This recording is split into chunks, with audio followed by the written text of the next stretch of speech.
প্রিয় দর্শক, 2018 সালের জাতীয় সংসদ নির্বাচনে রাতের ভোটে তখনকার প্রধানমন্ত্রী শেখ হাসিনা সহ যারা জড়িত ছিলেন তাদের প্রত্যেকের বিরুদ্ধেই অনুসন্ধানের সিদ্ধান্ত নিয়েছে দুর্নীতি দমন কমিশন। অনুসন্ধানের লক্ষ্যে এরই মধ্যে গঠন করা হয়েছে 5 সদস্যের একটি কমিটি। কিন্তু দর্শক, সাধারণ মানুষ এ বিষয় নিয়ে কি ভাবছেন জানবো এবং দেখব আমাদের কথার আজকের পর্বে। আমি মাহফুজা মোসলেহি আপনাদের সবাইকে আমন্ত্রণ জানাচ্ছি এটিএন নিউজের নিয়মিত আয়োজন আমাদের কথার আজকের পর্ব দেখার জন্য। তবে এর আগে চলুন দেখে আসি এ বিষয়ে এটিএন নিউজে প্রচারিত একটি প্রতিবেদন।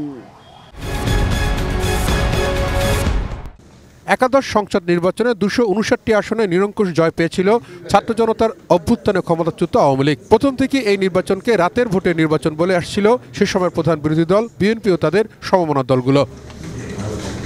দুর্নীতি দমন কমিশন দুদকে অভিযোগ এসেছে ওই নির্বাচনে দিনের ভোট রাতে করতে ব্যাপক অনিয়ম করেছিলেন সে সময় প্রধানমন্ত্রী শেখ হাসিনা। ব্যালট জালিয়াতি, কিছু কিছু কেন্দ্রে 90% বেশি ভোট দেখানো সহ নির্বাচনের চূড়ান্ত ফল নিজের দলের প্রার্থীদের পক্ষে নিতে ব্যাপক আর্থিক লেনদেন হয়েছিল। 2018 সনে একাদশ জাতীয় সংসদ নির্বাচনে ক্ষমতার অপব্যবহার, অপরাধমূলক অসদাচরণ, জাল জালিয়াতি, দিনের ভোট রাতে করা এবং আর্থিক লেনদেনের মাধ্যমে সংসদ সদস্য নির্বাচনের অভিযোগের বিষয়ে অনুসন্ধানের সিদ্ধান্ত গৃহীত হয়েছে। বুধবারের সংবাদ সম্মেলনে দুদক মহাপরিচালক আক্তার হোসেন জানান, অভিযোগে আওয়ামী লীগের সভানেত্রী শেখ হাসিনার নেতৃত্বে দলের সাধারণ সম্পাদক ওবায়দুল কাদেরের সার্বিক ব্যবস্থাপনায় দলের প্রত্যেকটি পর্যায়ের নেতাকর্মীদের নিয়ে তখনকার প্রশাসন একাজ করেছিল, যার সহায়তায় ছিলেন তখনকার প্রতিরক্ষা বিষয়ক উপদেষ্টা তারেক আহমেদ সিদ্দিক, জনপ্রশাসন বিষয়ক উপদেষ্টা এইচ.টি. ইমাম, পুলিশের আইজি জাভেদ পাটোয়ারি ও শহীদুল হক, ডিএমপির কমিশনার আসাদুজ্জামান মিয়া, র্যাবের প্রধান বেনজির আহমেদ। নির্বাচন কমিশনের সংশ্লিষ্ট কর্মকর্তা, পুলিশ, র্যাব, অন্যান্য আইনশৃঙ্খলা বাহিনীর সদস্য সহ সংশ্লিষ্ট সকলের বিরুদ্ধে অনুসন্ধানের সিদ্ধান্ত গৃহীত হয়েছে। 2018 সালে দিনের ভোট রাতে করার অভিযোগ ছিল, সেই সংক্রান্তে অভিযোগে যে বিষয়গুলো উল্লেখ ছিল সেই বিষয় নিয়েই অনুসন্ধানের সিদ্ধান্ত গৃহীত হয়েছে। যদি 2014 সালের অভিযোগের বিষয়েও এসে থাকে সেই বিষয়েও কমিশন প্রয়োজনে অনুসন্ধানের সিদ্ধান্ত নেবে। একই দিন 165 কোটি টাকার সন্দেহজনক লেনদেন ও অবৈধ সম্পদ অর্জনের অভিযোগে মামলা হয়েছে সাবেক এলজিআরডি মন্ত্রী তাজুল ইসলাম এবং তার স্ত্রীর বিরুদ্ধে। তাওহিদ সৌরভ, এটিএন নিউজ, ঢাকা।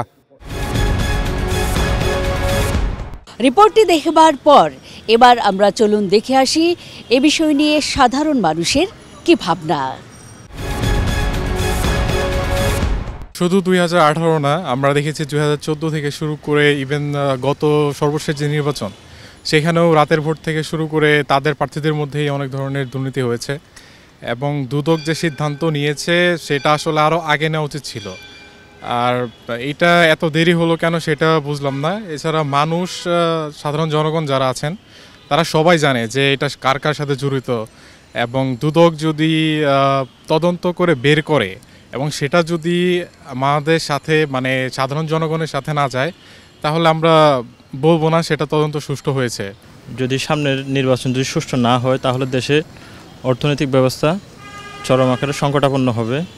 আর হচ্ছে যে আপনার রাজনৈতিকভাবে বলেন, এরপর হচ্ছে যে ব্যক্তিগতভাবে বলেন, এটা তো আসলে সবাই ক্ষতিগ্রস্ত হবে, সর্বসাধারণ জনসাধারণ সবাই ক্ষতিগ্রস্ত হবে। সেটাতে মানুষের যে মৌলিক চাহিদাগুলো আছে তা সম্পূর্ণভাবে পাবে না। নেতা ভালো না হলে দেশ ভালো হবে না। তাই আমরা সকলে সুষ্ঠু নির্বাচন চাই। নির্বাচন হিসেবে তো অবশ্যই নির্বাচন হবে জনগণের জন্য, যেহেতু আমরা একটা ডেমোক্রেসি প্র্যাকটিস করি। তো এই জায়গা থেকে আমি বলবো অবশ্যই সুষ্ঠু নির্বাচন সবাই চায়, যেখানে জনগণরা তাদের সর্বোচ্চ পরিমাণে হিউম্যান রাইটস ভোগ করবে। ঠিক আছে, এর পাশাপাশি দেখা যাচ্ছে দেশের যে মানে 3টা বিভাগ আছে, অর্থাৎ আইন বিভাগ, শাসন বিভাগ, বিচার বিভাগ, তো প্রত্যেকটাই যেন তাদের নিজ অবস্থান থেকে তারা যেন তাদের কার্য সম্পাদন করতে পারে। অর্থাৎ আমি ওভারঅল বলবো যে জনগণের সরকার, অর্থাৎ সরকার বলতে আমরা যে জনগণের সরকারকে বুঝি সেই সরকারই যেন আমরা পাই, এরকমই নির্বাচন হওয়া দরকার। আমরা যেটা দেখছি যে বিরোধী দল পর্যন্ত এখানে কোনো মাঠে তাদের প্রচারণা চালাতে পারেনি।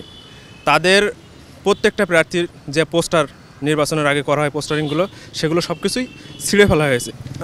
শেখ হাসিনা যে ভাইব নেশার চেষ্টা করছে যে এখানে বিরোধী দলের কোনো অবস্থানই নাই, তারা নিজেরা ইচ্ছা করেই এই কাজটা করছে যে তারা অংশগ্রহণই করবে না। এক্ষেত্রে আমাদের মানে নিজেদের একটা দায় মুক্তি দেওয়ার চেষ্টা করছে। আসলে এটা ছিল তার দলীয় প্রোপাগান্ডা। আমাদের কথায় বগুড়া থেকে স্বাগত জানাচ্ছি আমি চপল শাহ। আমাদের আজকের বিষয় হলো যে শেখ হাসিনার যে রাতের ভোটের যে কারিগর তাদের বিরুদ্ধে অনুসন্ধান করবে দুদক। চলুন আমরা এ ব্যাপারে বগুড়াবাসীর কথা শুনি, এ ব্যাপারে তারা কি ভাবছেন। প্রশাসনের একেবারে ঊর্ধ্বতন থেকে নিম্ন শ্রেণী অর্থাৎ স্তর পর্যন্ত তাদের সবাই মানে দুদিকে মানে চিহ্নিত হওয়া উচিত আর কি, এবং তাদের সুষ্ঠু একটা বিচার হওয়া উচিত।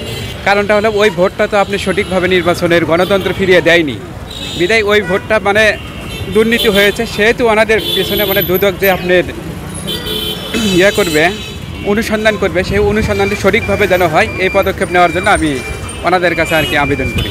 রাতারাতি যে ভোটটা হয়েছে এই ভোট মানুষ আর চায় না। মানুষ এখন চায় সুস্থ, সুন্দর এবং সঠিকভাবে যে নির্বাচনটা হবে, এটাই হচ্ছে জনগণের দাবি। আর বর্তমানে যে প্রেক্ষাপট, যে পরিস্থিতি যে বোঝা যাচ্ছে, আজকে যে সমস্যাটা যে সমাধান যেমন ধরেন আওয়ামী লীগ বিগত সরকার যেরকম করে গেছে, কোনো জনগণ চায় না যে এইরকম যাতে এই মানে স্বৈরাচারী সরকার ভবিষ্যতে আসুক, এটা কেউ চায় না। প্রথমে দুদককে সাধুবাদ জানাই এ ধরনের একটা পদক্ষেপ নেওয়ার জন্য। বিগত সরকার যে কাজটা করেছে, দিনের ভোটটা এরা রাতে করেছে, এটা আসলে ঠিক না।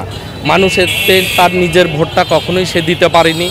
আর আমরা 17 বছর যেদিন ভোট হয় সেই দিন আমরা কোনো আনন্দ পাই না। এর আগে আমি দেখছি, আমি যখন ছোট ছিলাম তখন দেখছি ভোটের দিনটা আনন্দময় দিন ছিল, একটা মেলার মতো দিন ছিল। আমরা সেই ইমেজটা আর দেখিনি 17 বছরে। আমি চাই যেন আমরা সেই আগের অবস্থানটা দেখতে পারি, এবং এই জন্য সরকারকে কাজ করতে হবে। শেখ হাসিনার রাতের ভোটের কারিগরদের নির্বাচন কমিশন, প্রশাসন এবং আইনশৃঙ্খলার বাহিনীর বিরুদ্ধে অনুসন্ধান করবে দুদক। এই নিয়ে সাধারণ মানুষ কী ভাবছে? আমাদের কথার আজকের পর্বে কুমিল্লা থেকে যুক্ত আছি আমি হুমায়ুন কবির জীবন, জানাবো তাদের মতামত।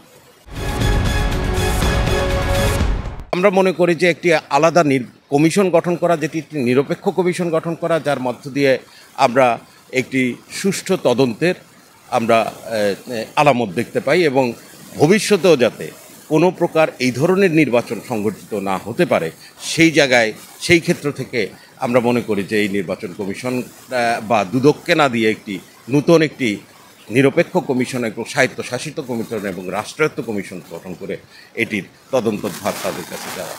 বিপ্লবী সরকার আসার পরও তাদের বিরুদ্ধে দুদক কেন অনুসন্ধান করবে?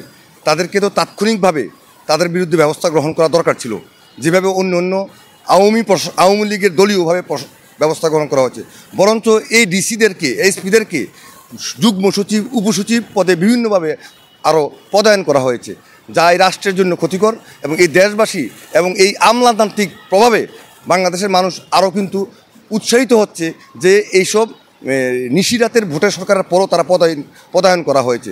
ইতিমধ্যে আমরা শুনতে পেলাম যে দুর্নীতি দমন কমিশন যে ইলেকশন ইঞ্জিনিয়ারিং যারা করলো, সে কুশীলভরা কিন্তু এখনও বহাল তবিয়তে আছে, এবং তাদের দ্বারা আবার আরেকটি নির্বাচন যদি অনুষ্ঠান করানো হয়, সেটা আদৌ সুষ্ঠু নির্বাচন হবে কিনা একটা প্রশ্ন কিন্তু থেকেই যাচ্ছে।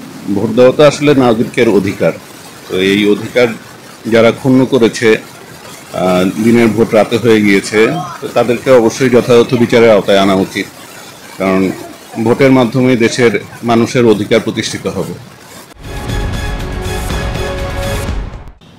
প্রিয় দর্শক, আমাদের কথার আজকের পর্ব এ পর্যন্তই। আমি মাহফুজা মুসলেহি আপনাদের সবার কাছ থেকে বিদায় চেয়ে নিচ্ছি, যারা এতক্ষণ দেখলেন। আগামী পর্বে একই সময়ে আবারও ফিরে আসব অন্য কোনো বিষয় নিয়ে। সে পর্যন্ত সবাই ভালো থাকুন আর সঙ্গেই থাকুন এটিএন নিউজের।